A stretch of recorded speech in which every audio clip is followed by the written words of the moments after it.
இவ்வளோ கேவலமான இவ்வளோ ஒரு ஈனப்பிறவிகள் இவனுங்கெல்லாம் எங்கேருந்தா வரானுங்கன்னு தெரிலங்க. ஐயையோ என்ன ஒரு பிரச்சனை. ரோஸ் பிரதர்ஸ்னு ஒரு சேனல் ஒன்று இருக்குது, எல்லோரும் நிறைய பேர் பார்த்துருப்பீங்க, ஒரு சிலர் பார்க்காம இருந்துருக்கலாம்.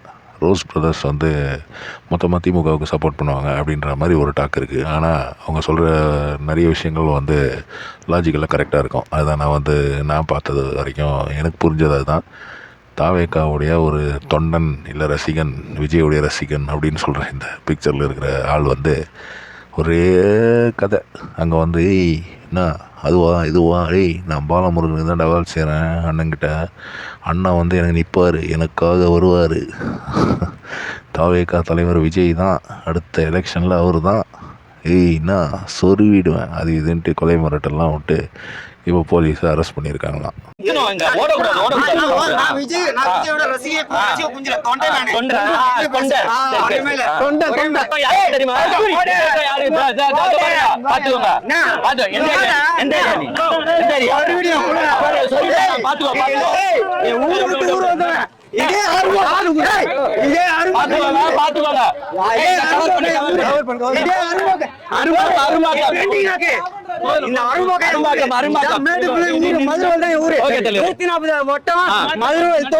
அண்ணன் பாலமுருகன் மாவட்ட செயலாளர்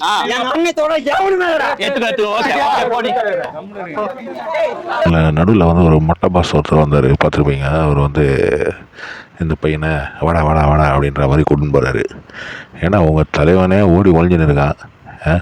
அவரை பற்றி யார் பேசினாலும் உடனே வந்துட வேண்டியது. 200 நக்கி தின்ற நாய்ங்க நீங்கள், 200 பேசுகிற நாய்ங்க நீங்கள், அதுவா இதுவா? ஏன்னா நீங்கள் மட்டும்தான் பிறந்தீங்களாண்ணா? எங்களெல்லாம் என்ன ஏதாவது கக்கூஸ்லேருந்து எடுத்தாங்களா?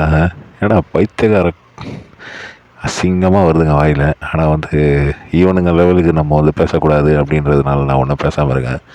இப்படியாப்பட்ட ஆளுங்க. ஆனால் ஜட்ஜி கேட்டார் பாருங்க கேள்விங்க.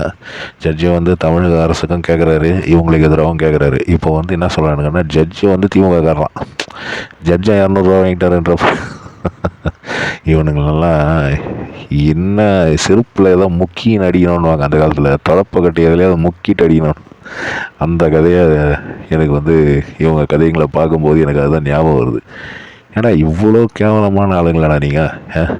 நான் வந்து தாவேக்காவை பற்றி அவ்வளோ மோசமாக பேசினது கிடையாது. போன வீடியோவில் கொஞ்சம் மோசமாக பேசினேன். ஏன்னா விஜய் அப்படின்ற இந்த மகான் வந்து 3 நாளைக்கு அப்புறம் வந்து வீடியோ போட்டு அதோட எஸ்கேப் ஆகிட்டார். அந்த வீடியோ போட்ட போதே வந்து அந்த வீடியோவில் ஒரு வார்த்தை கூட இவ்வளோ பேர் இறந்துருக்காங்க, இது ஒரு இப்படி ஒரு கஷ்டமான இது அப்படின்ற மாதிரி பேசலை. அப்படியே முதல்வருக்கு சவால் விடுறாரு.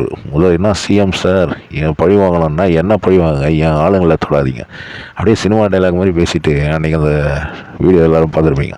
அதை பார்த்தபோது எனக்கு வந்து அவன் மேலே இருந்த மதிப்பு வந்து 100லேருந்து 2 1 அப்படின்ற மாதிரி ஆயிடுச்சுன்னு. ஆனால் 100 பாயிண்ட்டுக்கு எனக்கு வந்து அவன் மேலே மதிப்பு கிடையாது. எனக்கு அவன் மேலே இருந்த மதிப்பு வந்து ஒரு 5 பாயிண்ட்டு தான் 100ல். அந்த 5 வந்து அப்படியே மைனஸில் போயிடுச்சுன்னு வைங்க. இவ்வளோ ஒரு கேவலமான ஆளா நீ அப்படின்ற மாதிரி தான் எனக்கு கேட்க தோணுச்சு. அதை நான் அந்த வீடியோவில் கேட்கவும் செய்தேன். இந்த பையன், இந்த சென்ட்ரலில் இருக்கிற பையன், இவனை மாதிரி எவ்வளோ பேர் இருக்காங்க அந்த கட்சியில். கட்சியாக அது என்ன, அது கூட்டமாக, என்ன சொல்கிறது கேட்டால் என் ஃபேமிலியில் இருக்கவங்களெல்லாம் நான் ஓட்டு போட வைப்பேன், எல்லாரும் அண்ணனுக்கு தான் ஓட்டு போடுவாங்க, அவர் தான் இனி அவர் தான் அப்படின்ற மாதிரி. அவர் என்னன்றாரு, நான் உச்சத்துலேருந்து வந்தேன், நான் எச்சையிலேருந்து வந்தேன், உச்சத்துலேருந்து வந்தேன்ற மாதிரி அவர் ஒரு சைடு புலம்பிட்டு போகிறாரு. இதில் ஆதவ அர்ஜுன், அதே மாதிரி இவர் உசி ஆனந்தி, இவங்கெல்லாம் அரெஸ்ட் ஆக போகிறாங்களாம். என்னப்பா இது? தமிழக அரசு வந்து நிறைய பேர் சொல்கிற பாயிண்ட் என்னென்னா, இதே ஜெயலலிதா வந்திருக்கணும்ப்பா, இப்போ அந்த அம்மா இருந்திருந்ததுன்னா இவனுங்கெல்லாம். ஆனால் அதை பார்க்கும்போது லாஜிக்கலி கொஞ்சம் கரெக்டாக தாங்க எனக்கும் தோணுது. கமல்ஹாசனே வந்து ஜெயலலிதா அம்மா இறந்ததுக்கப்புறம் தான் கட்சி தொடங்கினார். அவர் முதல்லையே பிளான் இருக்குதுன்னு ஒரு பேச்சு இருந்ததுன்னு வைங்க. அதே மாதிரி தான் ரஜினியும், அவருக்கும் ஒரு பிளான் இருக்குதுன்ற மாதிரி இருந்தது. ஆனால் அந்த அம்மா வந்து இவங்களெல்லாம் அடக்கி வச்சுருந்தது. அதனால் அந்த அம்மா ரொம்ப நல்லவங்க நான் சொல்ல வரல. சொல்கிறது என்னென்னா, இப்போ ஸ்டாலின் சார் வந்து ரொம்ப டிப்ளமேட்டிக்காக இருக்கிறாரோ அப்படின்ற மாதிரி தோணுது. ஏன்னா இவனுங்களெல்லாம் வந்து நிறைய பேர் யூடியூப்பில் இதெல்லாம் ஆன்லைன் மீடியாவில் பேசுகிறாங்க. இவங்களெல்லாம் வந்து அப்போயே தட்டி வைக்கணுங்க, இவங்களெல்லாம் இவ்வளோ தூரம் வளர விட்டது தான் தப்பு அப்படின்ற மாதிரி பேசுகிறாங்க. அது ஓரளவுக்கு கரெக்டு தானோ அப்படின்னு தான் தோணுது. ஆனால் இவங்களை வந்து ஒரு தமாஷாவே எடுத்துக்கினாங்க. அந்த தமாஷாவே வந்து என்னடா இவனுங்க ஏதோ சின்ன பசங்க ஏதோ இது பண்ணுறானுங்க, நீங்களும் மாடா, இங்கேயும் மாடா, இந்த ஏரியாவிலையும் மாடா நீங்கள் இருக்கிறீங்க அப்படின்ற மாதிரி போலீஸ் வந்து காமெடியாக எடுத்து அந்த 41 உயிர் போச்சு பாருங்க.